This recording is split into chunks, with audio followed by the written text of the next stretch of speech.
Docteur Dominique Neumann-Chiche-Portiche, bonjour, Boker Tov. Bonjour, comment allez-vous? Eh bien, merci. On vous renvoie la question. On espère que vous êtes en bonne santé. Alors, bien entendu, ce matin, une question, puisque hier, Binyamin Netanyahou a parlé de la nécessité de multiplier les tests de dépistage et que depuis plusieurs semaines, c'est le message que vous nous faites passer et que vous avez fait passer vous-même et plusieurs de vos collègues au ministère de la Santé publique.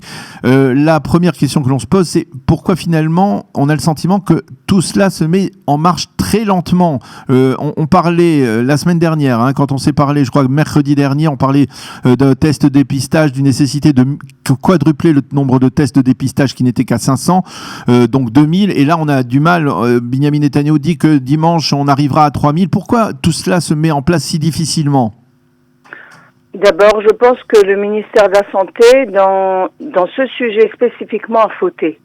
Et ils continuent avec leur dégaine. Je veux dire, il y a deux grandes personnalités, la médecin qui parle avec Netanyahou Balaski, je me rappelle pas comment elle s'appelle. Le docteur Tadetsky, oui. Tadetsky et le Mancal répètent que c'est pas la solution de faire des examens. Il faut mettre en quarantaine.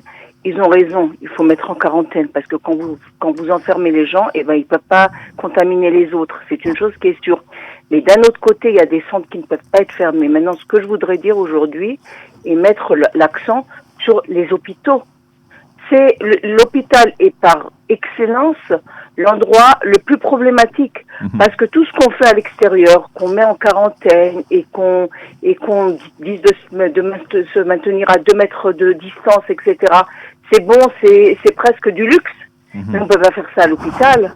Maintenant, ce qui se passe, c'est que actuellement, il manque énormément de matériel pour se protéger, y compris les masques, et je veux même pas rentrer dans le sujet masque oui, non, est-ce que ça protège, parce que c'est pas le sujet. Nous, en tant que médecins, on se retrouve en face des malades et on veut un masque. On veut un masque, un minimum un masque chirurgical. Et il n'y a pas de masque. Il y a une vraie pénurie de masques. Il en manque.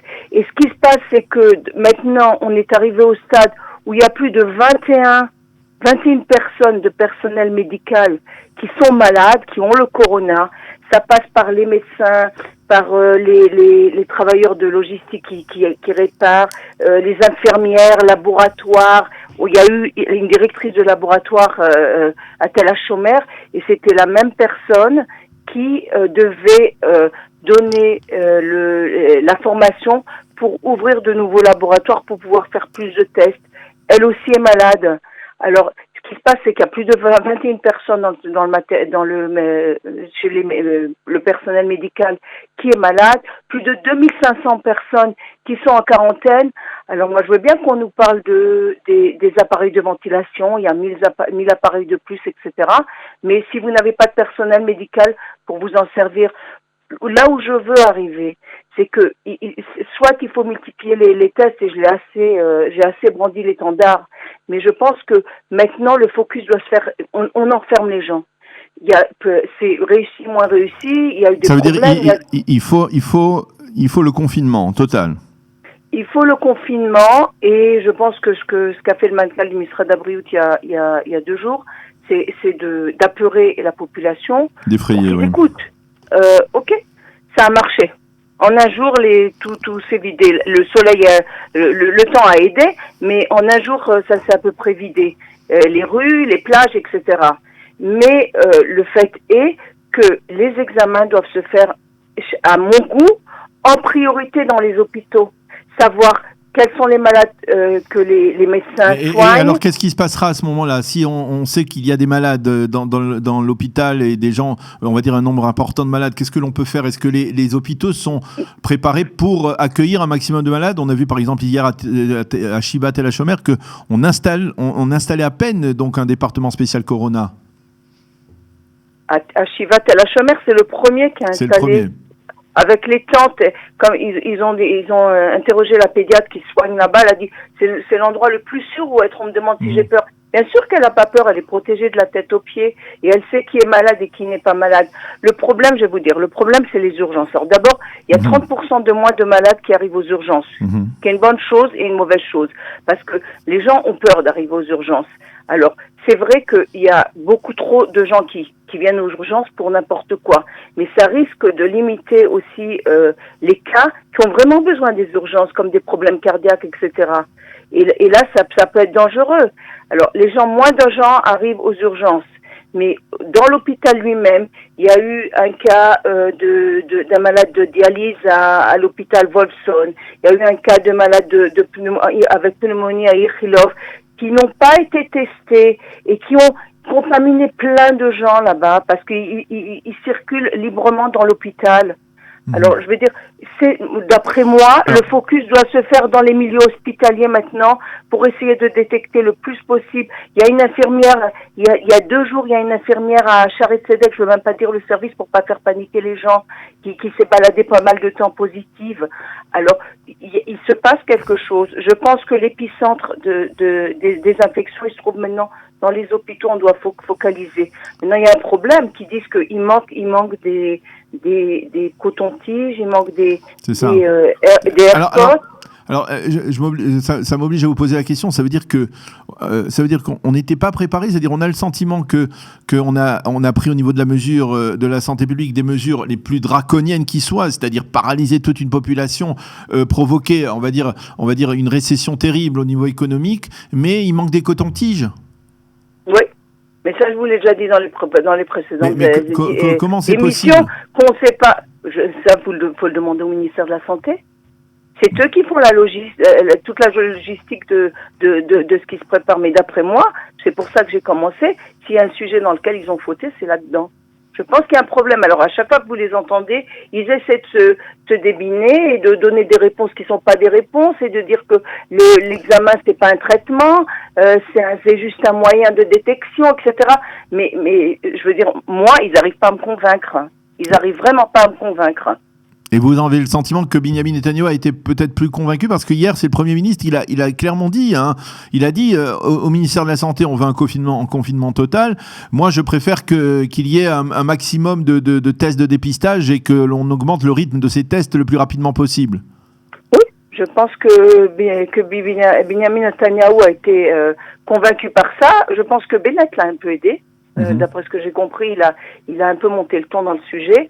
Et oui, mais je pense que je suis pas sûre qu'est-ce qui se passe avec le ministère de la Santé parce que vu que c'était pas très très réussi tout ce sujet, alors peut-être qu'ils essaient de se justifier pourquoi ils ont fait ça et de se retrancher derrière leur justification. Ça marche en psychologie. Ils se convainquent eux-mêmes, mais ils n'arrivent pas à convaincre les autres. Alors, je voudrais avoir votre réponse à une question que l'on se pose ici en Israël. C'est-à-dire, le directeur du ministère de la Santé a effectivement fourni des données alarmistes et alarmantes sur le nombre de victimes. Il a parlé de plusieurs milliers, il a même mentionné plusieurs milliers de morts dans le cadre de cette épidémie en Israël, que c'est l'un des cas de figure envisagés. Alors, est-ce que c'est uniquement pour effrayer ? Est-ce que vous, en tant que spécialiste, vous avez le sentiment qu'on peut arriver à une telle situation alors qu'aujourd'hui, je le rappelais tout à l'heure, eh bien, il n'y a toujours pas de décès du côté israélien et il faut s'en féliciter. Alors, je pense que vraiment, et si vous l'avez entendu le lendemain, il a essayé de faire quelques pas en arrière. Je pense que vraiment, il a essayé d'effrayer la population parce que les gens ne se sont pas conduits d'une manière très sérieuse. Quand vous les avez vus faire Yom Ha'atzmaut en plein mois de mars, sur les plages et parce qu'ils ont les enfants à la maison, je veux dire, il y a eu un but là-dedans. Et le lendemain, il a un peu changé son discours. Maintenant, je dis et je répète, il y a 2 modèles. Il y a le modèle asiatique et il y a le modèle européen.